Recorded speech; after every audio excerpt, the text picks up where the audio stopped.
네. 여러분 안녕하십니까. 우리가 흔히 그런 얘기들 하잖아요. 오는 사람 안 맞고 가는 사람 안 붙잡는다. 지금 이재명 민주당 대표가 딱 그런 얘기를 반복하고 있습니다. 입당도 자유, 탈당도 자유. 나가라. 갈 사람은 가라. 안 붙잡는다. 뒤돌아보지 말고 가라. 뭐 이런 얘기를 하고 있는 겁니다. 지금 더불어민주당 정확하게 9명 탈당했습니다. 현역 금배지가 9개가 밖으로 뛰쳐나간 겁니다. 지금 이제 이재명 대표는 뭐 입당 탈당 자유, 우리는 투명한 심사 결과를 보고 있고 좋은 후보들이 골라지고 있다. 뭐 이렇게 얘기를 했지만 현장에서는 지금 보통 반발이 심각한 것이 아닙니다. 9명 탈당 플러스 알파 얼마가 될지 10명이 넘을 것은 분명해 보이는데 20명에 육박할 가능성도 있다. 이런 얘기까지 나오고 있습니다. 지금 변재일 의원 청주 청원 전략지역구로 지정이 됐죠. 그래서 지금 이제 변재일 컷오프 그리고 탈당 이럴 가능성이 있는 겁니다. 안민석 경기 오산 아마 본인 충격받은 것 같아요. 지금 표정 보십시오. 여기도 역시 네, 전략 선거구 현역 의원이 있는데 전략 선거구로 한다는 것은 그 현역을 배제하겠다는 뜻을 노골적으로 드러내는 것입니다. 그 다음에 홍영표 여기 경기 부평을 여기도 전략 선거구로 지정이 됐습니다. 그 다음 기동민 네, 여기는 서울 성북을 여기도 전략 선거구가 됐습니다. 그 다음에 이장섭 청주 서원인데요. 여기도 역시 전략 선거구로 지정이 돼서 컷오프 되는 것이 뭐 거의 기정사실화 되고 있는 것 같습니다. 이제 이재명 대표는 뭐 이런 것에도 아랑곳하지 않고 강물이 흘러서 바다로 가는 것처럼 세대 교체가 있어야 하고 새로운 기회도 있어야 하고 국민 눈높이에 맞는 선수 선발이 필요하다. 뭐 이런 얘기를 헬스장 모니터로 임종석 기자회견을 본 다음에 말했습니다. 경기를 질 것 같으니까 경기 안 하겠다고 한다. 국민 보시기 아름답지 않다. 작은 가지들은 서로 부딪힐 수 있지만 거대한 나무는 그대로다. 뭐 이런 식의 얘기를 했습니다. 지금 더불어민주당 탈당 제일 먼저 1호가 네, 이상민 의원이었죠. 국민의힘에 입당을 했습니다. 이상민 의원. 이제 그래서 해가 바뀐 다음에 탈당한 사람은 이원욱 의원 탈당했죠. 지금 이준석 개혁신당에 몸담고 있습니다. 그 다음에 김종민 그때 3인방 함께 탈당했죠. 지금은 새로운 미래 이낙연당에 몸담고 있습니다. 그 다음에 조응천 역시 탈당한 3인방 원칙과 상식 지금 이준석 개혁신당에 현재는 머물러 있습니다. 자, 그 다음에 탈당한 사람 누구냐? 네, 김영주 국회 부의장. 원래 농구선수 출신입니다. 김영주 노동장관도 했죠. 탈당하면서 모멸감을 느낀다. 의원 평가 하위 10% 이거에 크게 반발을 했습니다. 그 다음 탈당한 사람 네, 서울 동작을 이수진 의원 탈당을 하면서 이수진 의원은 이재명 대표의 그 이제까지 밝혀지지 않았던 여러 가지 이 비리 의혹들을 폭탄 떨어뜨리듯이 거의 매일같이 직격탄을 날린 바가 있습니다. 그 다음에 역시 이 박영순 의원 네, 의원 평가 감산 대상으로 지정이 됐었죠. 그 다음에 이제 이재명을 연산군에 비유하고 나간 설훈 의원도 탈당을 했습니다. 그 다음 이상원 의원, 울산 북구가 지역구인데요. 이 지역구를 진보당하고 짬짬이를 해가지고 진보당 후보에게 이 지역구를 양보하겠다. 그런데 이 이상원 의원은 그러지 말고 경선을 치르자 그랬는데 결국 진보당 쪽으로 그렇게 결정이 되자 여기에 반발하면서 오늘 탈당 기자회견을 합니다.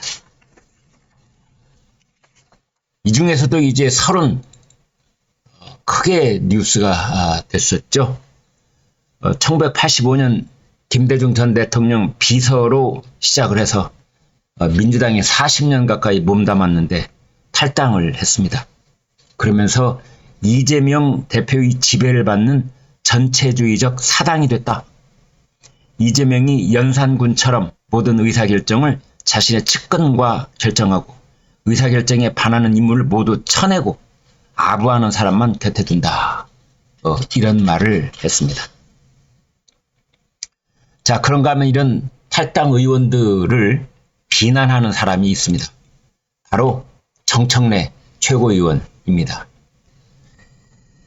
민주개혁 진보 세력 국민은 김대중 노무현 문재인을 지지하며 지켰다.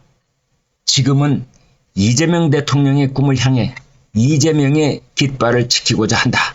이런 말을 했습니다. 이재명 깃발을 나는 옆에서 끝까지 들고 가겠다. 이제 그러는데요. 자, 이 말은 저는 이렇게 봅니다. 끝까지 가봐야 합니다. 이재명 곁을 목숨을 다해서 바칠 것처럼 이렇게 연일 이재명 깃발론을 얘기하고 있는 정청래. 만약 이재명이 사법 처리가 돼서 금배지를 박탈당하고 대권 가능성이 제로가 되어도 이야기를 계속할지 그건 지켜볼 일입니다. 네, 지금 이런 상황 속에서 아까 말씀드린 기동민, 홍영표, 안민석, 이장섭, 변재일 그리고 또 한 사람 전략선거구가 된 사람이 있습니다. 그게 누구냐면 권인숙입니다. 물론 권인숙은 비례대표로 금배지를 달았고 지역구가 원래 없었습니다. 그런데 왜 권인숙을 전략선거구 얘기할 때 같이 포함을 시키느냐. 경기 용인갑에 출마하려고 비례대표이면서 경기 용인갑에 오랫동안 공을 들여왔거든요. 그런데 이걸 뻔히 알면서 경기 용인갑을 전략선거구로 지정을 하자 이제 권인숙도 본인의 진로를 결단을 내려야 될 그런 입장에 처해 있습니다. 지금 더불어민주당은 그럼 경기 용인갑은 이 권인숙 대신에 누구를 공천하려고 하고 있느냐? 바로 이 사람입니다. 이현주 전 의원. 이제 이재명 대표가 직접 이제 이현주 전 의원을 영입했기 때문에 이현주 의원에게는 반드시 지역구를 줄 것 같은데 그것이 경기 용인갑이라는 겁니다. 그래서 권인숙이 기자회견을 하면서 울먹였다는 거 아닙니까? 하필이면 이현주를 이곳으로 보낸단 말이냐 이런 식으로요. 네, 변재일 청원 이 지역구인데 이렇게 말했습니다. 20년간 험지었던 청원을 민주당 옥토로 일구며 당에 헌신한 결과가 이런 것이라 생각하니 모욕감과 분노를 억누를 수 없다. 이런 얘기를 했다고 그러고요. 그 다음에 이제 뉴스가 크게 됐던 사람 중에 홍영표 의원이 있는데 이재명 대표가 손에 피칠갑을 하고 있다. 이 발언을 해서 뭐 여기저기 신문에 다 주먹만한 활자로 보도가 됐었습니다. 홍영표 의원 제겐 도덕성 문제, 사법 리스크 어떤 것도 없다. 그렇게 말했다고 그러고요. 안민석 아마 끝내 억울한가 봅니다. 친명이라는 이유로 희생을 강요해서는 안 될 것이다. 이제 본인은 역차별을 당하고 있다고 생각하는 것 같습니다. 지금까지 말씀드린 사람들은 다 친명 이어서 비명 행사에 해당되는 사람이라면 안민석은 나는 친명인데도 쳐냈다. 나는 그래서 역차별당한 것이다. 이런 식으로 얘기를 했다는 겁니다. 이런 어수선한 상황 속에서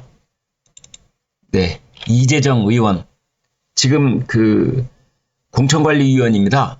그런데 이런 상황을 빗대서 부끄럽다, 한계를 느낀다 이런 말을 했습니다.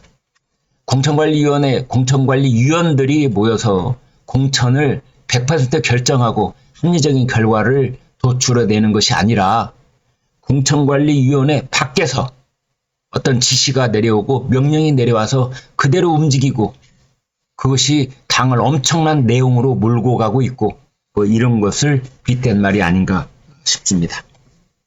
자, 이런 상황 속에서 계속 뜨거운 뉴스가 되고 있는 사람은 그렇습니다. 임종석 전 대통령 비서실장입니다.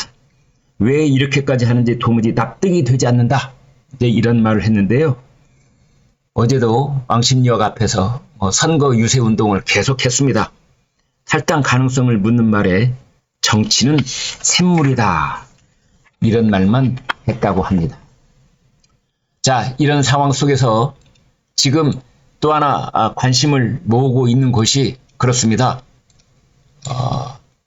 종로구가 어떻게 되느냐 이제 이것일 텐데요. 종로구의 대진표가 대충 결정이 되는 것 같습니다. 민주당 쪽에서는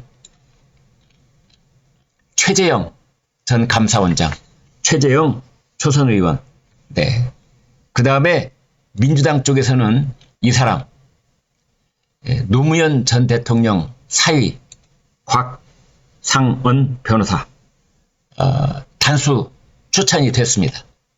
그 다음에 이 사람 금태섭 개혁신당 최고위원 출마를 합니다. 그래서 법조 3파전 이런 얘기가 나오고 있습니다.